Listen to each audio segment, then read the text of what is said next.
नमस्कार बंधुओं, आज हम अध्ययन करेंगे कवि सुबंधु के बारे में। तो देखते हैं सुबंधु।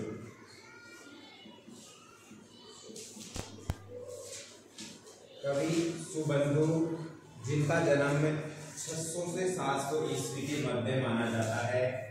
600 से 700 ईस्वी के मध्य। क्लियर हो गया। अब इसका ज़्यादा परिचय अपने को ज़्यादा प्राप्त नहीं होता है, लेकिन इतना हम अनुमान लगा सकते हैं कि 600 से 700 ईस्वी के मध्य इनका जन्म हुआ है। ठीक है। इसकी एकमात्र रचना है वासवदत्ता।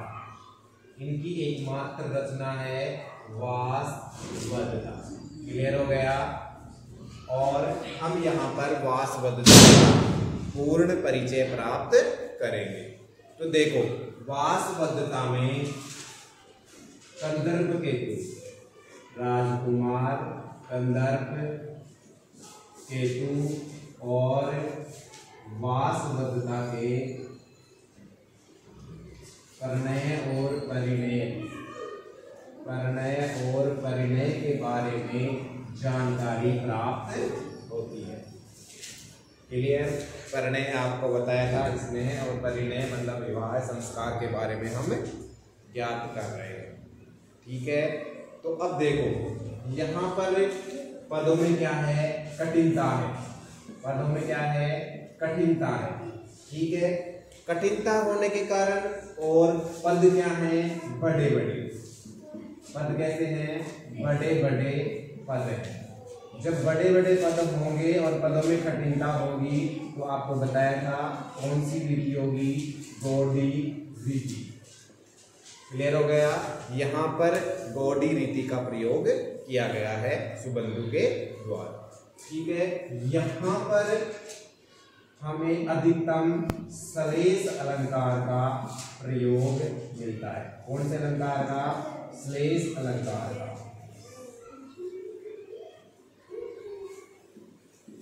अधिकतम। क्लियर हो गया।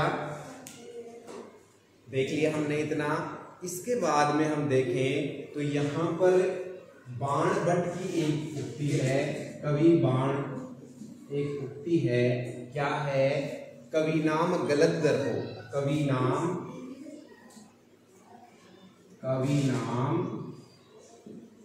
गलत दर्पो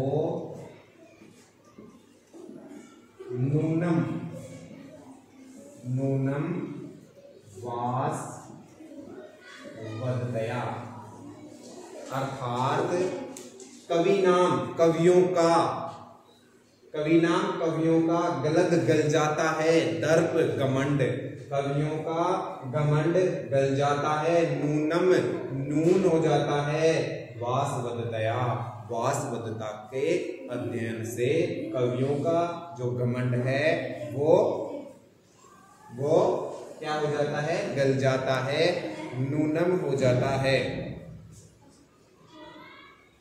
ठीक है। इसके बाद में अपन देखते हैं कविराज बाण। कविराज कहते हैं किसके बारे में, सुबंधु के बारे में और बाण के बारे में। क्या कि कविराज स्वयं कहते हैं कि कविराज, ये बाण भट्ट सुबंधु, ये क्या है, वक्रोक्ति में निपुण है। मतलब इन तीनों को वो अपने आप को और सुबंधु को और बाण भट्ट को क्या मानते हैं, ये वक्रोक्ति अलंकार होता है उसमें अपने आप को निपुण मानते हैं। ठीक है। इसके बाद में अपन देखते हैं तो इसमें क्या होता है, नायक नायिका का मिलन किसकी सहायता से होता है, पक्षियों की सहायता से। किसकी सहायता से, पक्षियों की सहायता से। और पक्षी कौन है, तोता और मैना। तोता और मैना।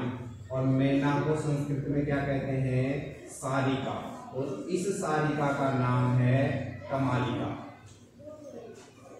इसकी सारिका ये वासवदत्ता की सारिका है। क्लियर हो गया।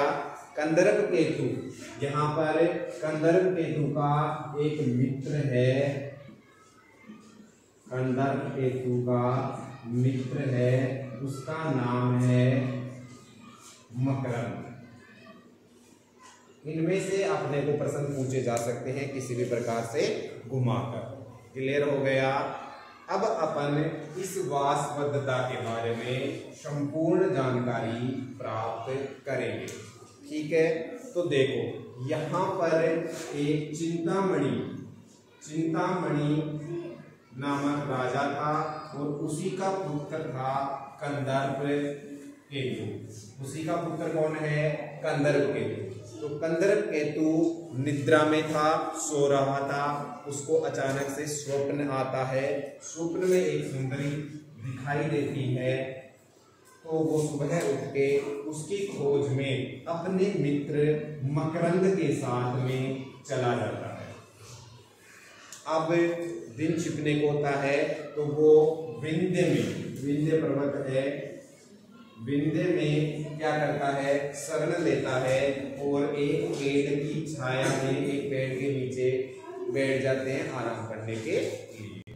ठीक है, वहां पर पेड़ के ऊपर एक सारिका बैठी हुई होती है और सारिका एक दूसरे से बात कर रही होती है कि पाटलिपुत्र की राजकुमारी, दुलारी राजकुमारी को भी एक स्वप्न आया है, जिसमें उसने किसको देखा है? कंदर्प केतु को देखा है, और उस कारण से उसकी सारिका कमालिका कंदर्प केतु की खोज में निकली है। ठीक हो गया। पाटलिपुत्र वही है पटना।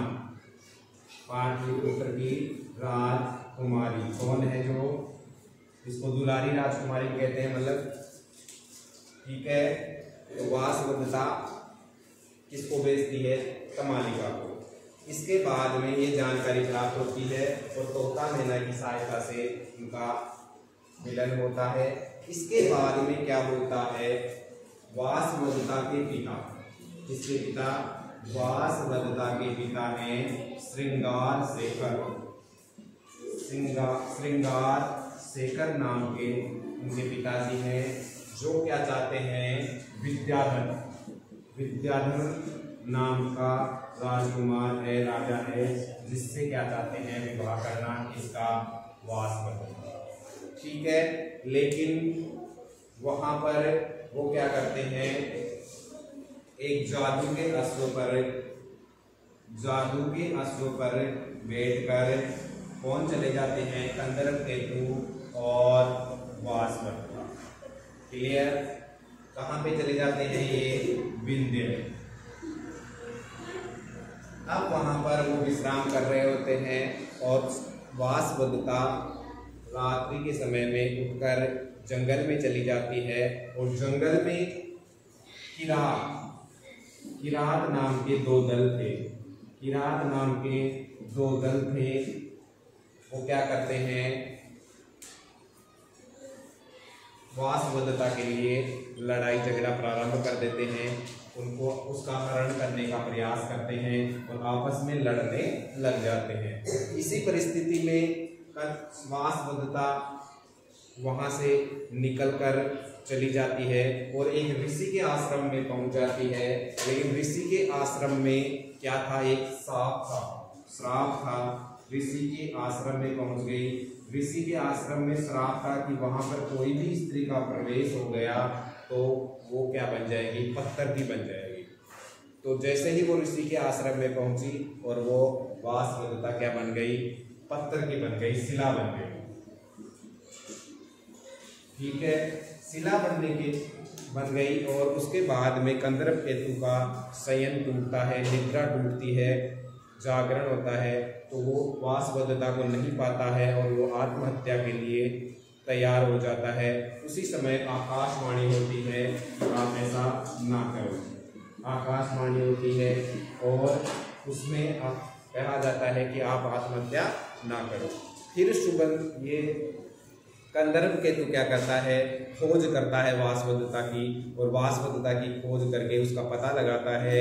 और पता लगाने के बाद में जब वो पत्थर की शिला को छूता है तो वापस वासवदत्ता जीवित हो जाती है और वो क्या करते हैं, अपने राज्य में गमन कर जाते हैं, वहाँ पर खुशी खुशी से रहते हैं। इसी के साथ में ये वासवदत्ता का समापन हो जाता है। तो इतना हमने यहाँ पर जानकारी प्राप्त की।